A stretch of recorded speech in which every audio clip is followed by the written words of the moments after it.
নমস্কার বন্ধুরা, অন্নপূর্ণা যোজনায় আবেদন করেছেন কিন্তু স্ট্যাটাসে হঠাৎ অ্যাপ্লিকেশন রিজেক্ট দেখাচ্ছে। তাহলে এই ভিডিওটি শেষ পর্যন্ত অবশ্যই দেখুন, কারণ অনেকেই এখন আতঙ্কিত হয়ে ভাবছেন রিজেক্ট দেখাচ্ছে মানেই কি টাকা আর পাওয়া যাবে না। এই প্রশ্নের উত্তর হচ্ছে সব ক্ষেত্রে নয়। অনেকের স্ট্যাটাসে রিজেক্ট দেখাচ্ছে, আবার কিছুক্ষণ পরে সেটাই আন্ডার প্রসেস হয়ে যাচ্ছে, কারো আবার অ্যাপ্রুভ দেখাচ্ছে।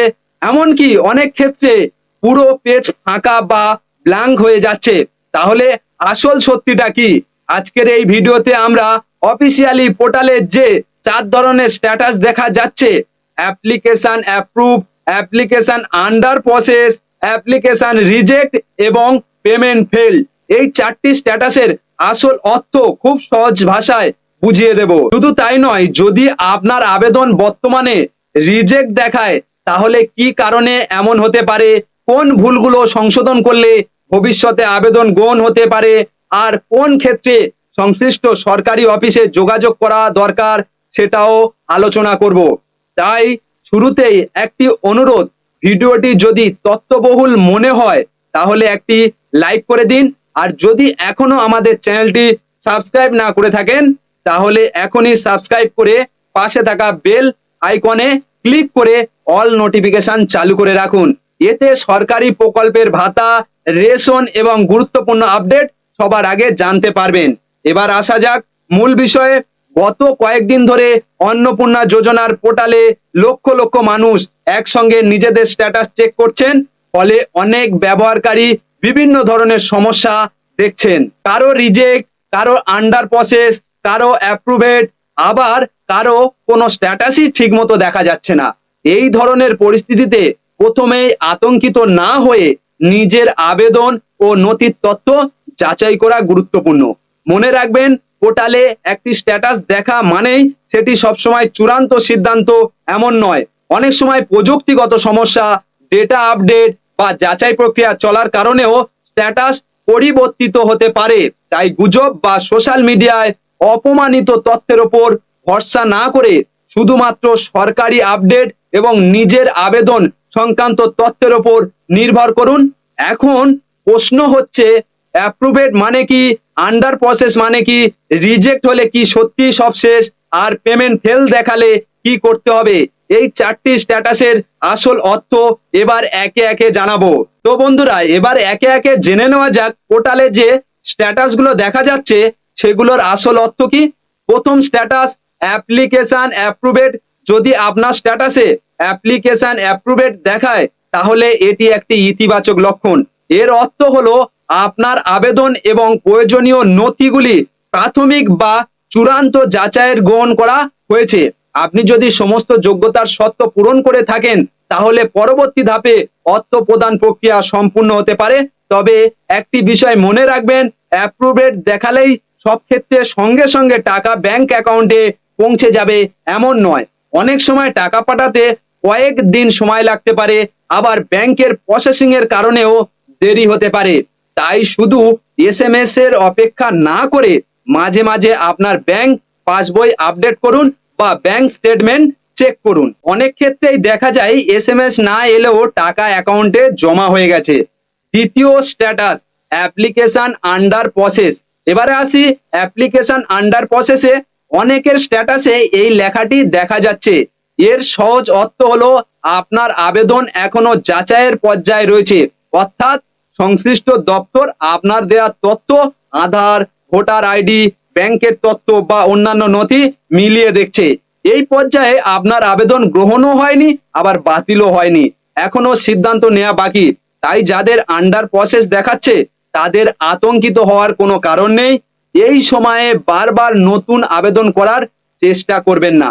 ধৈর্য ধরে সরকারি আপডেটের জন্য অপেক্ষা করুন। তৃতীয় স্ট্যাটাস, পেমেন্ট ফেল। এবারে আসি পেমেন্ট ফেল নিয়ে।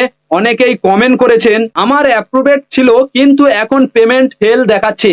এর অর্থ সাধারণত এই নয় যে আপনার আবেদন বাতিল হয়ে গেছে, বরং অনেক ক্ষেত্রে এর মানে হতে পারে সরকারের পক্ষ থেকে টাকা পাঠানোর চেষ্টা হয়েছে কিন্তু কোনো কারণে ব্যাংক অ্যাকাউন্টে সেই টাকা সফলভাবে জমা পড়েনি।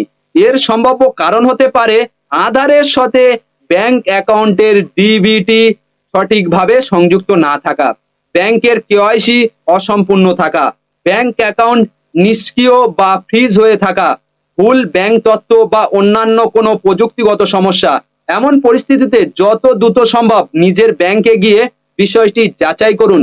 ব্যাংক কর্মকর্তার কাছে জেনে নিন আপনার ডিবিডি চালু আছে কিনা, কেওয়াইসি সম্পূর্ণ হয়েছে কিনা এবং অ্যাকাউন্টে কোনো সমস্যা রয়েছে কিনা। যদি সব ঠিক করে দেয়া যায় তাহলে পরবর্তী পেমেন্ট সার্কেলে টাকা পাওয়া সম্ভাবনা থাকে।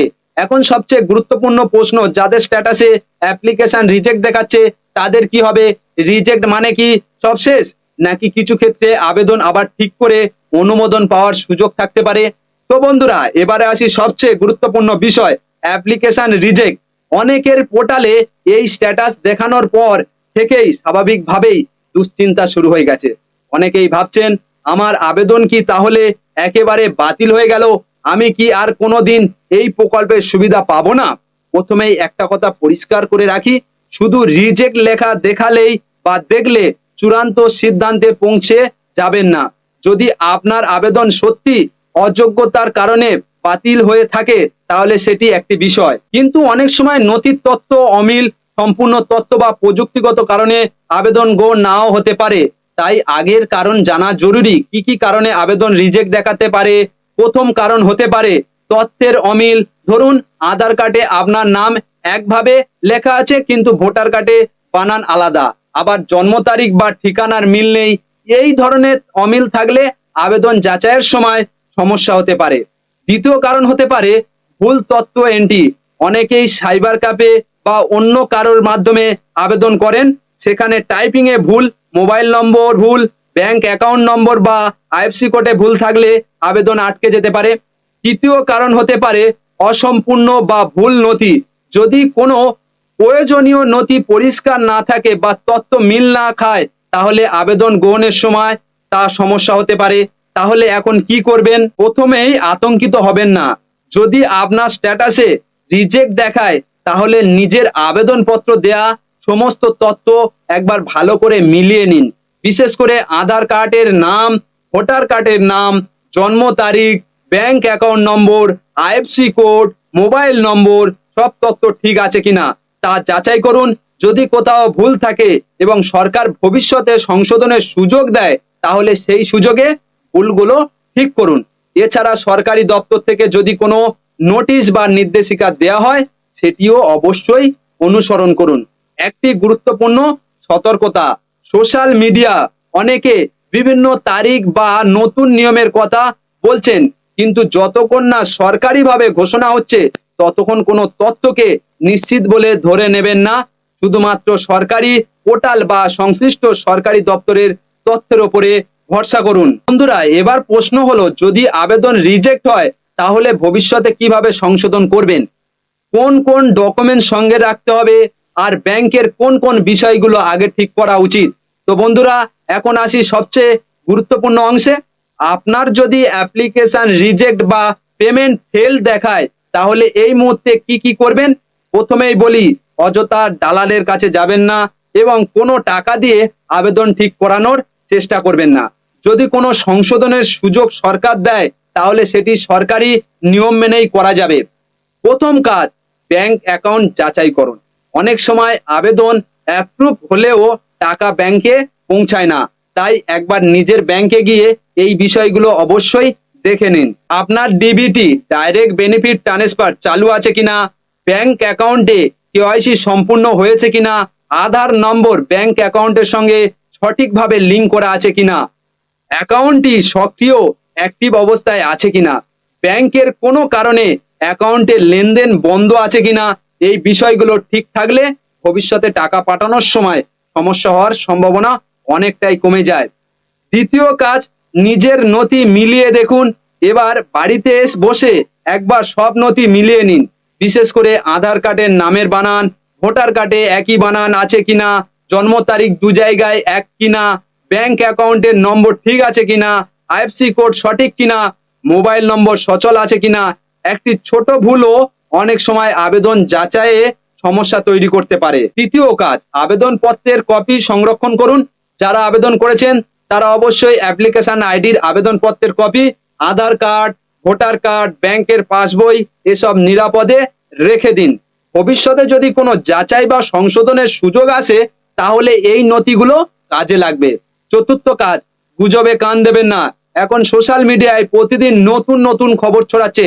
কেউ বলছে সবাই রিজেক্ট হয়ে গেছে, কেউ বলছে আবার নতুন করে আবেদন করতে হবে, আবার কেউ বলছে নির্দিষ্ট একটি তারিখে সবাই টাকা পেয়ে যাবে। এই ধরনের তথ্য সরকারিভাবে নিশ্চিত না হলে বিশ্বাস করবেন না। সরকারি পোর্টাল বা সংশ্লিষ্ট দপ্তরের নির্দেশই সবচেয়ে নির্ভরযোগ্য। সবচেয়ে গুরুত্বপূর্ণ কথা, যদি আপনি সত্যি এই প্রকল্পের যোগ্য হন এবং আপনার নথিতে কোনো সমস্যা না থাকে তাহলে ধৈর্য ধরে সরকারি আপডেটের জন্য অপেক্ষা করুন। আর যদি কোনো ভুল থেকে থাকে তাহলে সরকার ভবিষ্যতে সংশোধনের সুযোগ দিলে সেটি কাজে লাগান। বন্ধুরা, এখন প্রশ্ন হলো আগামী দিনে কি কি আপডেট আসতে পারে? যদি সংশোধনের সুযোগ আসে তখন কিভাবে প্রস্তুত থাকবেন? আর শেষবারের মতো কি কি বিষয় মাথায় রাখবেন? তো বন্ধুরা, এবার ভিডিওর শেষের দিকে সবচেয়ে গুরুত্বপূর্ণ অংশে চলে এসেছি। অনেকেই এখন জানতে চাইছেন এখন আমার কি করা উচিত। প্রতিদিন কি পোর্টাল চেক করব নাকি অফিসে চলে যাব? এই বিষয়ে কয়েকটি গুরুত্বপূর্ণ পরামর্শ দিচ্ছি। প্রথমেই বলি, যদি আপনার স্ট্যাটাস আন্ডার প্রসেস দেখায় তাহলে অযথা বারবার নতুন আবেদন করবেন না। কারণ একটি আবেদন যাচাই চলাকালীন আবার আবেদন করলে অনেক সময় আরো বিভ্রান্তি তৈরি হতে পারে। আর যদি পেমেন্ট ফেল দেখায় তাহলে যত দ্রুত সম্ভব আপনার ব্যাংকে গিয়ে ডিবিটি, কেওয়াইসি এবং আধার লিঙ্ক ঠিক আছে কিনা যাচাই করে নিন। যদি অ্যাপ্লিকেশন রিজেক্ট দেখায় তাহলে প্রথমে নিজের নথিগুলো ভালোভাবে মিলিয়ে দেখুন। ভবিষ্যতে সরকার যদি আবেদন সংশোধন বা এডিটের সুযোগ দেয় তাহলে সেই সরকারি নির্দেশ অনুযায়ী প্রয়োজনীয় নথি সংশোধন করুন। সরকারি ঘোষণা না হওয়া পর্যন্ত কোনো নির্দিষ্ট তারিখে নিশ্চিত ধরে নেবেন না। গুরুত্বপূর্ণ ডকুমেন্টস আগে থেকেই প্রস্তুত রাখুন। যদি ভবিষ্যতে যাচাই বা সংশোধনের জন্য ডাকা হয় তাহলে এই নথিগুলো হাতের কাছে রাখুন। আধার কার্ড, ভোটার কার্ড, ব্যাংকের পাসবই, আবেদনপত্র বা অ্যাপ্লিকেশন আইডি, রেজিস্টার করা মোবাইল নম্বর এইসব আগে থেকেই প্রস্তুত থাকলে পরবর্তীতে কোনো সমস্যা হবে না। কমেন্ট করে জানাবেন আপনার স্ট্যাটাসে কি দেখাচ্ছে, approved, under process, payment fail নাকি রিজেক্ট। আর সরকারি প্রকল্প, ভাতা, রেশন ও গুরুত্বপূর্ণ আপডেট সবার আগে পেতে আমাদের নিউজ বাংলা চ্যানেলটি সাবস্ক্রাইব করে পাশে বেল আইকনে ক্লিক করে অল নোটিফিকেশন চালু করে রাখুন। ধন্যবাদ, ভালো থাকবেন, দেখা হবে পরবর্তী ভিডিওতে।